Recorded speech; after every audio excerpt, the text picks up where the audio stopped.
What kind of man would set fire to his own villages, just to starve, confuse, and demoralize an invading army? In the spring of 1462, Mehmed II, Sultan of the Ottoman Empire and conqueror of Constantinople, launched a military campaign into Wallachia to crush the resistance of Vlad III, voivode of Wallachia, known to history as Vlad III, or Vlad the Impaler. What the Sultan encountered was not a standing army awaiting battle in open fields, but a scorched and desolate land poisoned by its own ruler. As the Ottoman army advanced across the Danube into Wallachia, they entered a wasteland. According to contemporaneous accounts, including the writings of the Byzantine chronicler Leonikos Chalkokondyles, Vlad ordered the systematic destruction of crops, wells, and entire villages. Homes were burned, granaries emptied or destroyed, and livestock either slaughtered or driven away. This was not mere cruelty, it was a strategic act of resistance. Vlad knew that his forces, numbering far fewer than Mehmed's estimated 90,000 troops, could not hope to win a traditional engagement. Instead, he turned Wallachia itself into a weapon. Entire populations were evacuated or eradicated in the path of the Ottomans, ensuring that the enemy would find no shelter, no food, and no information. According to a letter written by Vlad himself to Matthias Corvinus of Hungary in 1462, he described the tactic with brutal clarity: "I have killed peasants, men and women, old and young, we have burned down everything." This document, preserved in the Hungarian National Archives, is one of the rare first-hand accounts where Vlad unapologetically details his scorched earth campaign. The policy worked. Ottoman troops, unfamiliar with the terrain and suffering from disease and starvation, found themselves in a hostile land stripped of resources. Morale began to crumble. Soldiers reportedly abandoned their posts in fear, their ranks thinned not by battle, but by exhaustion, hunger, and despair. This was not warfare as the Ottomans knew it, it was annihilation without confrontation. And it was only the beginning. Heads displayed on spikes at the fortress gates. At the heart of Vlad Tepes' uncompromising resistance against the Ottoman Empire stood a calculated use of psychological warfare. As Mehmed II's army pressed into Wallachian territory in the summer of 1462, they encountered more than just a ravaged countryside. When they reached the fortresses guarding Wallachia's interior, particularly the citadel of Targovist, they were met with a chilling warning: thousands of symbolic remnants displayed on high wooden stakes. This tactic, confirmed in contemporaneous sources including the writings of the Venetian ambassador to Buda and Ottoman chroniclers such as Tursun Bey, was meant to repel intruders and paralyze them with fear. At the entrance of Targovist, a carefully arranged forest of fallen figures awaited the Sultan, but the forms placed on stakes outside the fortress gates held a different symbolic role. These were trophies, not of nobility but of captured Ottoman soldiers, scouts, and diplomats, whose punishments had been staged for maximum psychological impact.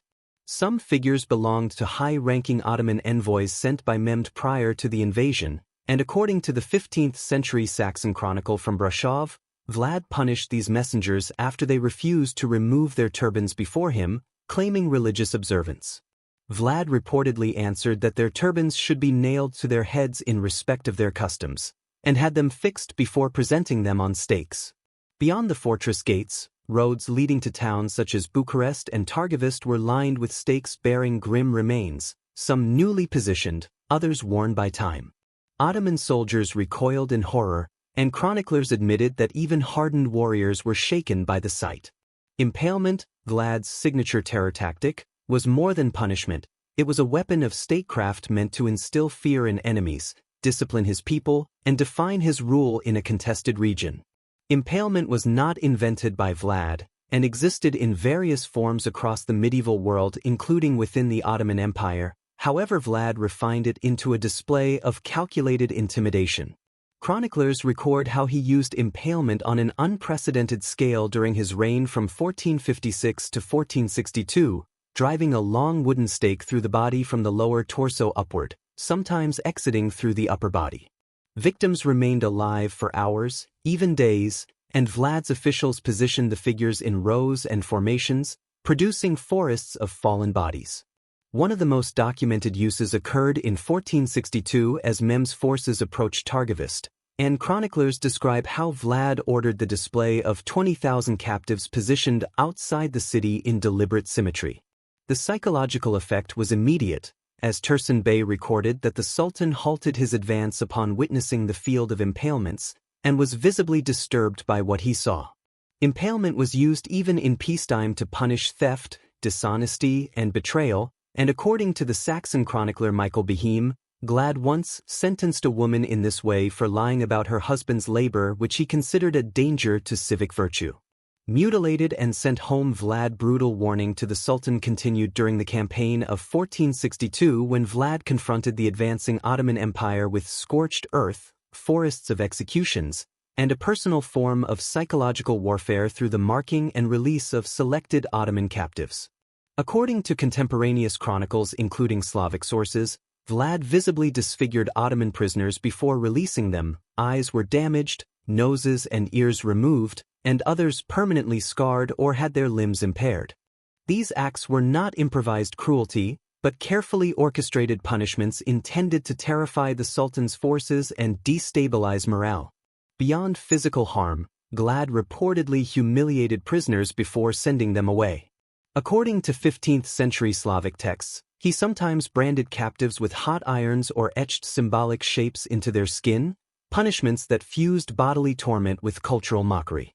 Some historians interpret these as acts of religious provocation toward Muslim prisoners, although this view is not consistently confirmed across all sources. This strategy mirrored Vlad's wider use of terror as a form of deterrence. Unlike executions, which ended a message, these scarred survivors were spared, not to live freely, but to speak fear into others. Their altered forms spoke louder than any scroll could deliver. To Mehmed II, who had conquered Constantinople just 9 years earlier, this cruelty was an insult not only to military custom but to imperial pride. A ruler who returned his enemies in pieces was stating, without diplomacy or restraint, that he feared no reprisal. Vlad's maimed captives were not accidents, they were proclamations. They returned not as fighters, but as proof of the impaler's resolve. Vlad Tepes weaponized terror with a cold precision that echoed far beyond 1462, reshaping Balkan resistance and forcing even Mehmed II, the conqueror of Constantinople, to hesitate. His scorched earth, forests of stakes, and maimed envoys remind us how power can turn cruelty into strategy, fear into policy. Which of Vlad's tactics do you think most undermined Ottoman morale? Scorched villages, displayed captives, or marked survivors? Comment below. In the end, the message was not carved into stone, it was left to fade on the stake.